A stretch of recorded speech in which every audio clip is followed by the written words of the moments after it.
Hello అండి అందరికీ.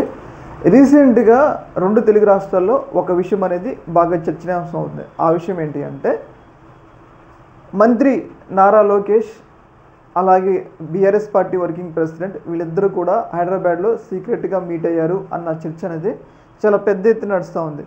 CM స్థాయిలో ఉన్న రేవంత్ రెడ్డి ఈ ఆరోపణ చేశారు. సీఎం స్థాయిలో ఉన్న వ్యక్తే ఈ ఆరోపణ చేశారు కాబట్టి దీంట్లో ఎంతో కొంత నిజం ఉంటుంది. ఎందుకంటే సీఎం స్థాయిలో ఉన్న వ్యక్తి ఎలా పడితే అలా మాట్లాడరు కాబట్టి ఆయన దగ్గర ఎంతో కొంత ఇన్ఫర్మేషన్ ఉంటుంది. కాబట్టి రేవంత్ రెడ్డి చేసిన వ్యాఖ్యలు నిజమే అని చెప్పేసి మనకైతే అర్థమవుతుంది. అయితే మరి ఎందుకు నారా లోకేష్ కేటీఆర్ని కలవటానికి కారణం ఏంటి, అసలు కలవాల్సిన అవసరం ఏముందన్న చర్చ అయితే నడుస్తూ ఉందన్నమాట. మనం చూసుకున్నట్లయితే ఓటుకు నేటు కేసు అప్పటి నుంచి కూడా బీఆర్ఎస్కి టీడీపీ పార్టీకి పచ్చగడ్డి వేస్తే బొగ్గుమనే పరిస్థితులు. అప్పట్లో రేవంత్ రెడ్డి ఈ కేసు ఓటుకు నోటు కేసు ఉంది కదా, వాళ్ళిద్దరి మధ్య కూడా పచ్చగడ్డి వేసుకునేంత పగుందనమాట బీఆర్ఎస్ పార్టీకి అలాగే టీడీపీ పార్టీకి.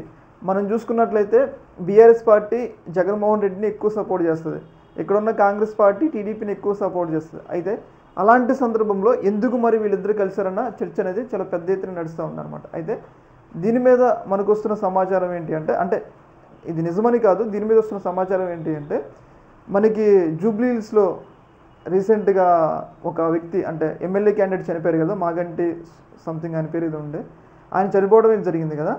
అయితే ఈ సందర్భంగా ఆ ఎన్నికల్లో ఏమైనా వీళ్ళిద్దరూ కలిసి వెళ్తారా, అంటే బీఆర్ఎస్ పార్టీ టీడీపీ పార్టీ ఏమైనా కలిసి వెళ్ళడానికి అవకాశం ఉందా, అంటే దాని గురించి ఏమైనా మాట్లాడారా, లేకపోతే మరి ఏదైనా అంశాల గురించి మాట్లాడారా అన్నది మనకైతే తెలియాల్సి ఉండే.